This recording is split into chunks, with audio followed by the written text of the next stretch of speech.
Every war has a beginning, and this one started with a party, a woman, and a bullet that never should have been fired. Los Angeles in the 1980s was already a pressure cooker. South Central was burning. The crack era was in full swing, and the streets were stacked with young men looking for belonging in a city that didn't care if they lived or died.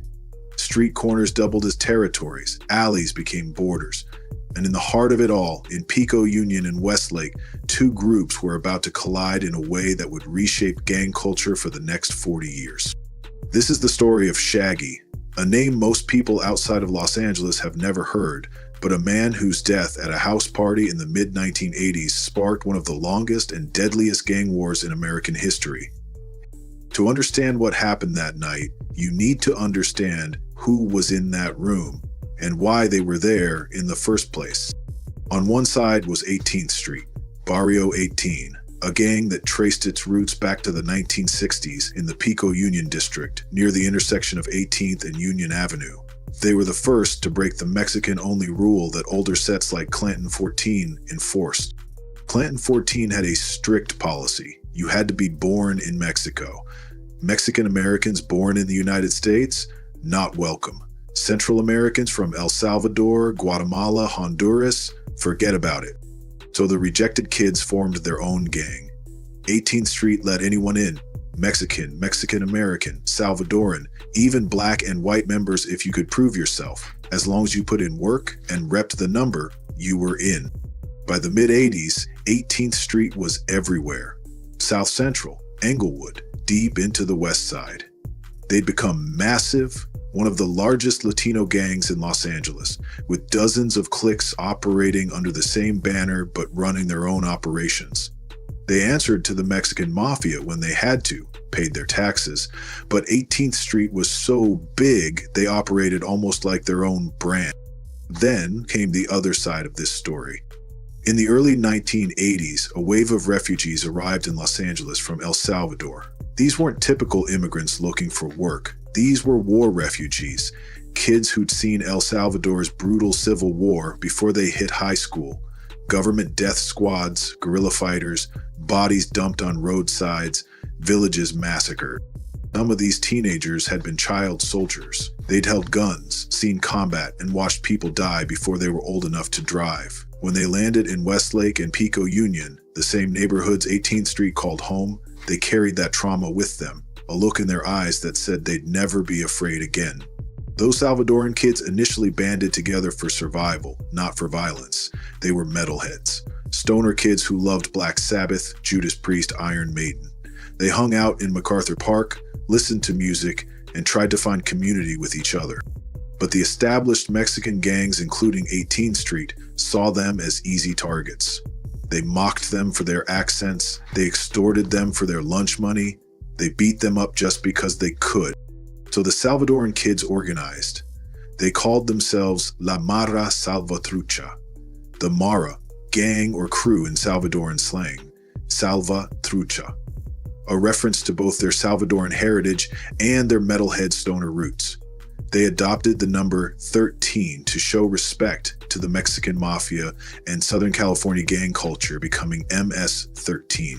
At first, 18th Street and MS weren't enemies. They coexisted. Sometimes they even hung out at the same parties, the same corners around Pico Union. They shared the same struggles: poverty, police harassment, trying to survive in one of LA's most unforgiving areas. They weren't friends exactly, but they weren't at war. Not yet, anyway. According to the old heads who were around in the 80s, the war started over something that seems almost stupid in hindsight: a girl at a party. It was the mid-1980s, a house party in Pico Union. Music loud, liquor flowing, dozens of young men from different gangs mixing in the same space. Back then, that was still possible. Dangerous, but possible. An MS-13 member known by the street name Shaggy was at the party that night. Exactly who Shaggy was, his real name, his age, his background, has been lost to time and myth. What's known is that he was respected in MS circles. He put in work. He'd earned his stripes. He was someone you didn't disrespect. At some point during the party, Shaggy got into an argument with an 18th Street member. Multiple sources say it was over a woman, competing romantic interest maybe, or maybe she was with one of them and showed interest in the other. The exact details have been told and retold so many times that the truth is buried under layers of legend. What's consistent across every version, it started as words, then it escalated. Pride and liquor mixed like gasoline and fire. The argument turned into pushing. Pushing turned into swings, and when fists started flying, Shaggy dropped the 18th Street member, put him on the ground in front of everyone at the party. In gang culture, that's the ultimate disrespect. You don't just lose the fight, you lose face. You lose reputation, and reputation is everything. The 18th Street member left the party, his homies followed. Everyone thought that was it. A fight at a party. It happens. Everyone would cool off. Maybe there'd be tension for a while, but nothing major. They were wrong. Moments later, maybe 5 minutes, maybe 10, a car came screaming back down the street. The 18th Street members had gone to their car, grabbed weapons, and returned. One of them leaned out the window with an Uzi submachine gun, a weapon that had become increasingly common in Los Angeles during the crack epidemic. The Uzi's distinctive profile, its ability to spray 32 rounds in seconds, made it the weapon of choice for drive-bys. The shooter opened fire on the house. Bullets tore through walls, windows, people. Partygoers scattered, screaming, diving for cover. When the car sped away and the shooting stopped, people slowly emerged from wherever they'd hidden. Shaggy was on the floor, multiple gunshot wounds, blood pooling around him. He didn't make it. That bullet didn't just kill a man. It ignited a war that would span 4 decades, multiple countries, and claim thousands of lives. From that night forward, there was no going back. MS-13 and 18th Street split for good. Every member on both sides understood. We're enemies now, forever. What started as a single incident at a house party quickly metastasized across Los Angeles. MS-13 wanted revenge for Shaggy. They started targeting 18th Street members in Pico Union, Westlake, anywhere they could catch them. Drive-by shootings, stabbings, ambushes. 18th Street retaliated, the violence escalated. Then came the graffiti wars. MS would cross out 18th Street tags, spray painting over their placas, their territorial markings. That's one of the deepest disrespects in gang culture. Your graffiti represents your claim to the neighborhood. Crossing it out is saying, you don't belong here. 18th Street hit back harder. They didn't just cross out MS tags, they hunted MS members. By the late 1980s and early 90s, Pico Union had become a war zone. Residents heard gunfire almost nightly. Mothers kept their children inside after dark. The LAPD's Rampart Division logged shooting after shooting, homicide after homicide, all tied to the same beef, MS versus 18. In the 1990s, MS-13 officially joined the Sureño network under the Mexican Mafia, cementing their allegiance by adopting the number 13. But the tension with 18th Street never died. In fact, it got worse. Now, both gangs were technically under the same umbrella. Both were Sureños, both answered to the Mexican Mafia in theory, but they refused to share the same space. The Los Angeles Times would later describe it as a civil war among Sureños. Each side developed their own prison politics, their own alliances, their own soldiers on the streets. In LA County Jail, MS and 18 had to be housed separately or violence would erupt within minutes. In California state prisons, the same separation was necessary. It wasn't just about territory anymore. It was about identity, about a blood debt that could never be repaid, about a war that had become so deeply ingrained in both gang cultures that new members inherited it like a genetic code. For the next 3 decades, that line between MS-13 and 18th Street would be written in blood. From Pico Union to El Salvador, from the back streets of MacArthur Park to the alleys of San Salvador, the war went global. But we're getting ahead of ourselves. Let's talk about what this war looked like on the streets.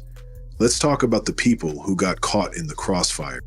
By 2013, 3 decades after Shaggy's death, MS-13 had evolved from a street gang into a sophisticated criminal organization. They controlled a network of hidden apartments in Pico Union, known as casas, little houses in Spanish, used for drugs, gambling, and sex work. Inside those walls, one young woman's story became a cautionary tale that exposed exactly what MS would do to anyone connected to 18th Street. Gabriela was a teenager when she met Diego at school in December of 2012. He seemed like a regular guy, and they started dating. It felt normal, young love, nothing complicated. But Diego had a secret identity. His gang name was Ryder, and he was an active member of MS-13.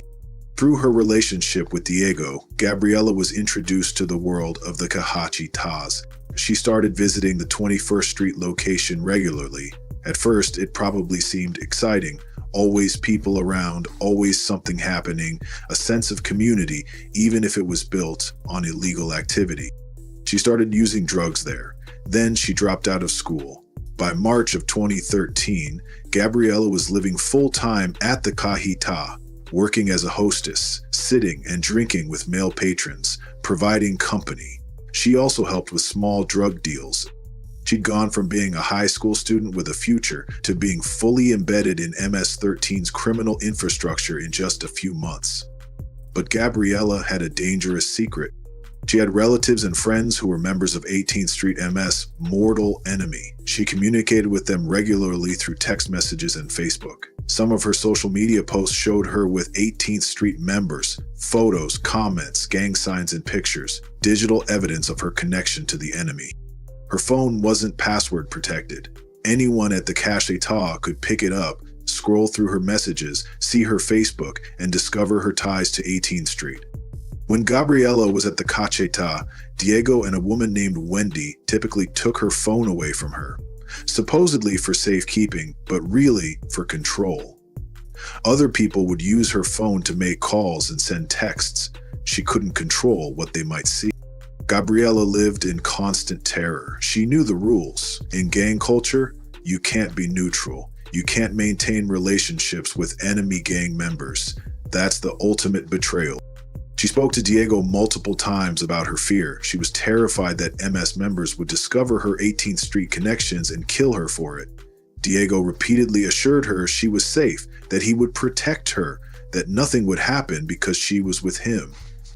In April of 2013, Gabriela and Diego broke up. She lost her protector. Shortly after, she had a sexual encounter with Jose, one of the MS members who helped run the Cajitas. This complicated everything. She was now entangled with multiple MS members while secretly maintaining ties to their enemies. On April 22nd, a guy named Ricky, who went by the street name Directo and was responsible for operating the Cajitas, approached Gabriela with a proposition. He wanted her to work as a pro, engage in sex work with the patrons for money that would be split between her and the gang. She refused. She was willing to work as a hostess, willing to help with drug sales, but she drew a line at prostitution. Ricky became angry. In gang-controlled environments, refusing orders from leadership is dangerous. You don't say no. The next day, around 1 a.m, Ricky told Gabriela and her friend Anna that they could no longer live at the Cajita. They had to leave immediately. No explanation, no warning, just get out. With nowhere to go and no money, they borrowed cash from a friend and stayed the night at the East-West Hotel, less than 2 blocks from the Cajita. The next morning, they returned to a different Cajita on Fedora Street, hoping to borrow money from a friend of Anna's.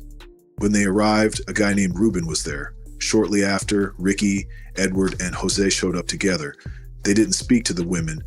Ruben acknowledged them. The atmosphere was cold, hostile. Anna and Gabriela exchanged glances. Something was very wrong. Unable to borrow the money, they decided to leave. As they were walking out, Jose made a subtle hand gesture to Gabriela. Later, she would realize it was a warning. He was trying to tell her to run, to get out, without making it obvious to the others. But she didn't understand in the moment. The women walked back toward the hotel. As they approached the corner of 8th Street, Edward suddenly appeared and walked directly toward Gabriela. Jose was standing on the opposite corner, watching. Edward told Gabriela she needed to come with him to a meeting. She refused. Why do I have to go to a meeting? I'm not even in the gang. Anna, her instincts screaming that something terrible was about to happen, desperately tried to intervene. She asked Edward to postpone the meeting. She offered to come along with Gabriela. She tried everything. Edward refused. Gabriela finally agreed to go after Edward gave her 2 assurances. Her current boyfriend would be at the meeting, and she'd be safe.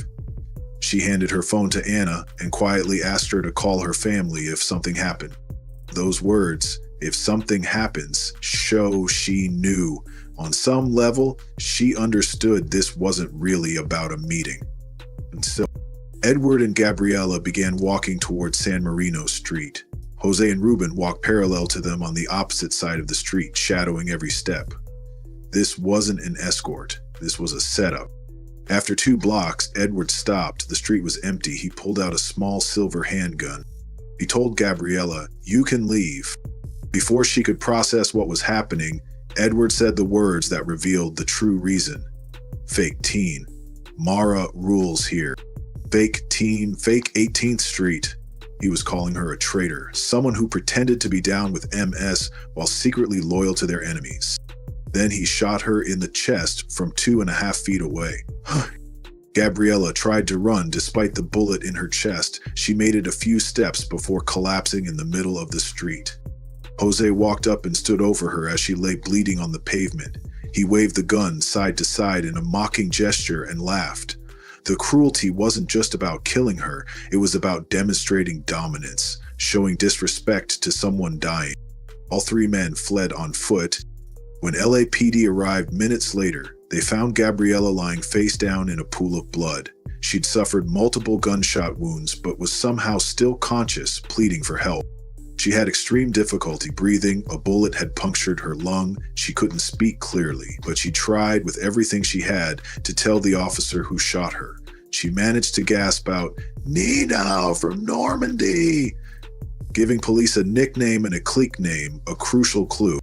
Paramedics rushed her to the hospital. In emergency surgery, doctors discovered she'd suffered 13 gunshot wounds to her chest, back, neck, and leg. 13, the same number MS uses to identify themselves.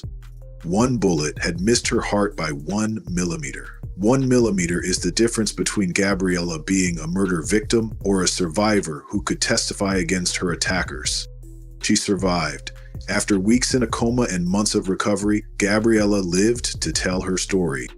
Edward, Jose, and Ruben from MS-13 were arrested, charged, and convicted of attempted murder with gang enhancements. They were each sentenced to 25 years to life in California State Prison. Gabriela's case exposed what happened when you existed between 2 worlds in a war where neutrality wasn't allowed. Angel's story, the price of leaving. While Gabriela's story showed what happened to outsiders caught in the war, Angel's story revealed something equally sinister.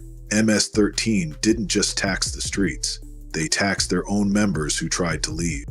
Angel joined MS-13 when he was just 13 or 14 years old. A child, really. Like many gang members, he was recruited young, when he was most vulnerable. He put in work for MS for several years, but in 2010, Angel made a decision. He wanted out. He wanted a normal life. He moved away from the neighborhood, cut ties with active members, and tried to start fresh. For about 2 years, it worked. He was living a regular life, working a job, staying away from gang activity. But in January of 2012, Angel made a critical mistake. He moved back to his old neighborhood, back in with his parents. Maybe he missed his family. Maybe rent was cheaper. Maybe he thought enough time had passed. He was wrong. About 3 weeks after Angel returned, 2 MS members, Ronald and another guy, approached him on the street. They asked him to identify his gang affiliation. Angel admitted he was from MS-13. He probably thought claiming the gang would keep him safe. Ronald took his phone number and said, "The boss will be contacting you." Days later, a guy named Oscar called. Oscar was the shot caller for the local MS clique, the person who made decisions and issued orders. His message was simple. "We need to talk about the clique. We'll see each other soon." About 2 weeks later, Oscar and another MS member named Jonathan showed up at Angel's apartment building. They gave him an ultimatum: either start putting in work for the clique again, committing crimes, attending meetings, being active, or pay a weekly tax, $20 to $40 every week, indefinitely. Jonathan made the consequences clear. "We'll check you if you don't pay." In gang terminology, check means violence. Angel understood perfectly. Pay up or we hurt you. Maybe we hurt your family. Angel handed over $40. Oscar told him, "We'll see each other again soon." This became Angel's new reality. Every week, sometimes twice a week, Oscar, Jonathan, or other MS members would show up demanding money. Sometimes $40, sometimes $80, sometimes more, depending on what the clique supposedly needed. Angel was working a regular job, trying to live normally, but a significant chunk of his paycheck was going to gang taxes. He was essentially paying protection money to his own former gang. One time, Oscar showed up saying he was in a hurry and needed money immediately. Angel pulled $40 from his pocket. Jonathan walked up, snatched the cash from his hand without a word, and they left. The disrespect was intentional. They were showing him he had no power, no agency. He was just an ATM they could access whenever they wanted. Another time, two MS members named Omar and Ronald came demanding $80. Angel said he didn't have it. He was barely making ends meet. Omar's response was immediate and violent. "We're fed up with you," he said, and pistol-whipped Angel in the head with a handgun. Blood ran down Angel's face. He was stunned, in pain, terrified. Ronald stood there and said, "You'll face the consequences if you don't pay when we come back." That day, desperate and scared, Angel sold his computer, probably his most valuable possession, for $150. The next day, Omar and Ronald returned. Angel gave them all $150. They took it without thanks and left.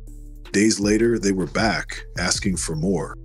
Angel finally made a decision that would change everything and nearly cost him his life. He called the police.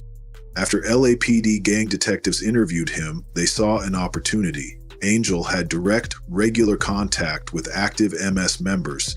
He was being extorted in a documented pattern. He could wear a wire. Angel agreed to become a confidential informant. It was incredibly dangerous. If MS discovered he was cooperating, he'd be killed immediately, but he felt trapped with no other way out. On May 3rd, 2012, Angel was scheduled to meet one of the MS members for another payment. LAPD's gang task force equipped him with a hidden body camera and recording device. They gave him $100 in marked bills. The operation was successful. They captured the extortion on video and audio. But Angel's real value as an informant came from what happened next. On June 20th, 2012, two MS members named Daniel and Miguel were walking near 6th Avenue when an 18th Street member spotted them from across the street. In gang culture, this is called getting caught slipping, being in enemy territory without backup, without being alert. The 18th Street members stared them down. Daniel and Miguel realized they were in danger. Should they run? Try to talk their way out? They never got to decide. The shooter stepped into the street, aimed carefully, and opened fire. Daniel and Miguel weren't armed. They tried to run, but the shooter kept firing until his gun was empty. He walked up and stood over one of them as he lay dying in the street. According to witnesses, the shooter cursed him for belonging to MS, said he wished he had another bullet to shoot him in the face. Both Daniel and Miguel died at the scene. They were in their early 20s, both left behind families, both died in a war that started before they were born.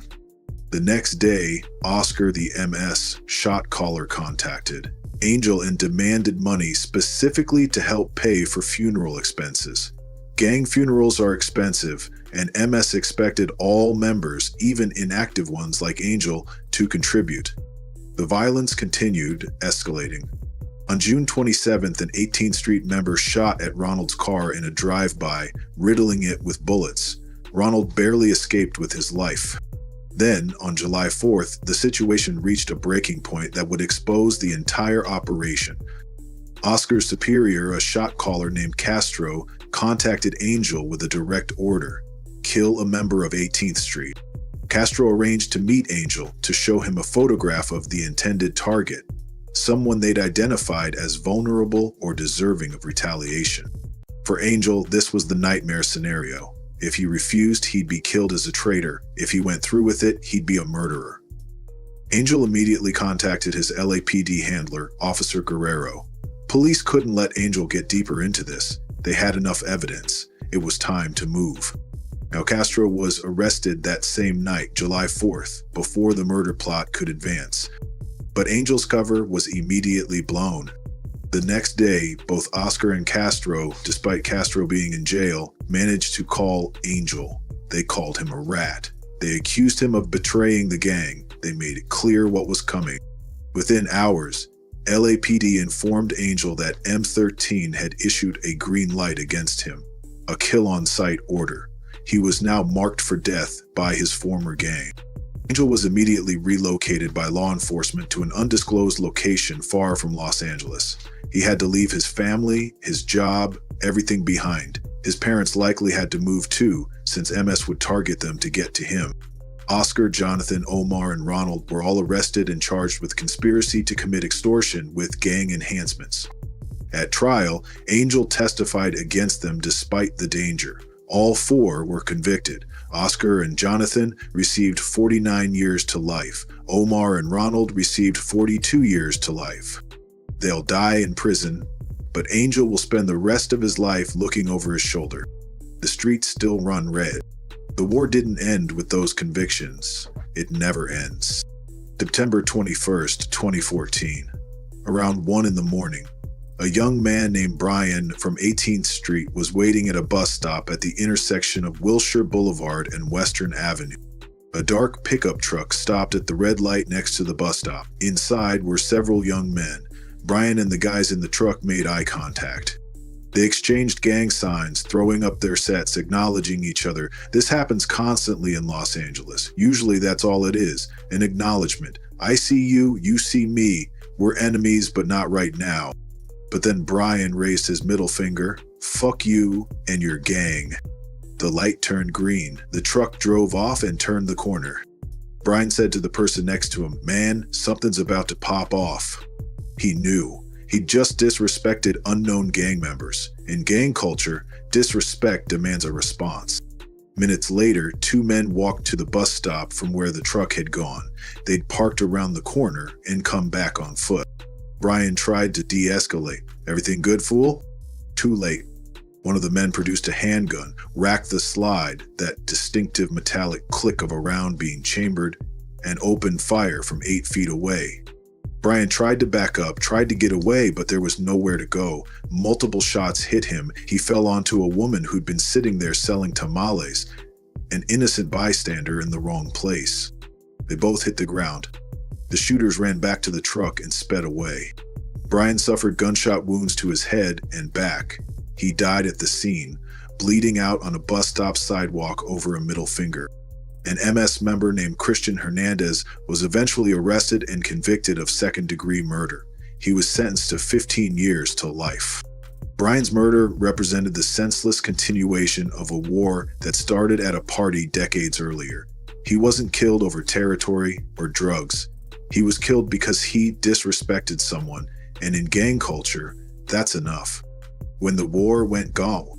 By the late 1990s, Los Angeles wasn't just exporting movies and culture, it was exporting gangs. Under Clinton-era immigration crackdowns, thousands of MS-13 and 18th Street members were arrested and deported back to Central America after serving prison sentences. Many weren't U.S. citizens despite having lived in America since childhood. ICE put them on planes to El Salvador, Guatemala, and Honduras, countries still recovering from civil wars, with weak law enforcement and widespread poverty. When those deportees landed in San Salvador, Tucagalpa, and Guatemala City, they didn't disappear. They reorganized. They recruited local youth. They established cliques using the same names, structure, and rules they'd learned in Los Angeles. The LAPD started calling it the Boomerang Effect. Every crackdown in LA created a stronger, more organized version of both gangs in Central America, and those new factions eventually sent influence and orders back to California. In El Salvador, small towns became known for their own MS versus 18 wars, the same beef, new soil. By the mid-2000s, both groups were being investigated by the FBI, DEA, and Homeland Security as transnational criminal organizations. They ran everything from local extortion to international drug shipments. In some regions, they controlled neighborhoods more effectively than the government. Back in Los Angeles, younger members who'd never been to Central America were fighting under orders from shot callers imprisoned in El Salvador. Money earned from street extortion in LA was being wired to Central American prisons. From those cells, orders for hits in California were being issued.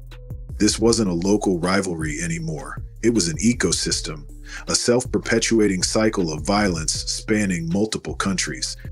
Even now, with federal task forces hitting both sides, the cycle hasn't stopped. Each new generation inherits the same war, even if they don't know how it started. 40 years later. By 2025, Los Angeles has changed. The street corners once soaked in blood are quieter now.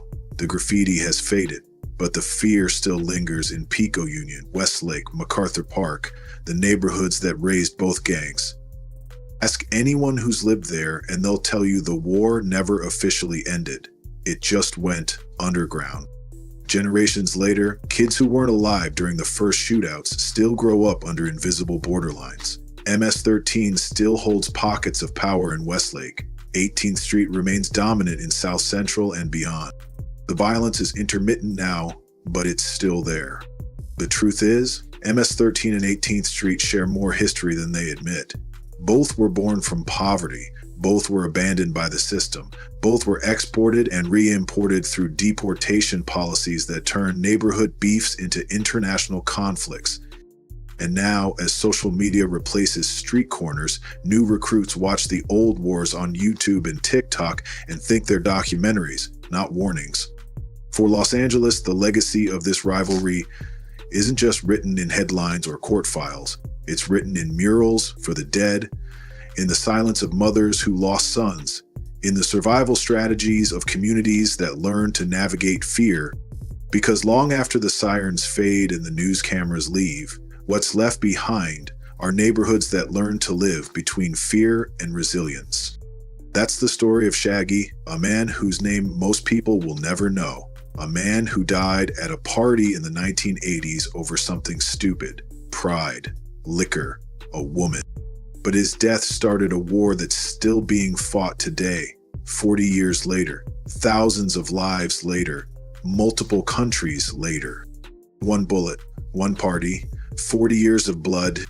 That's the full breakdown. If you learned something, drop a like and subscribe to Respect the Code for more deep dives into gang history, prison politics, and street culture.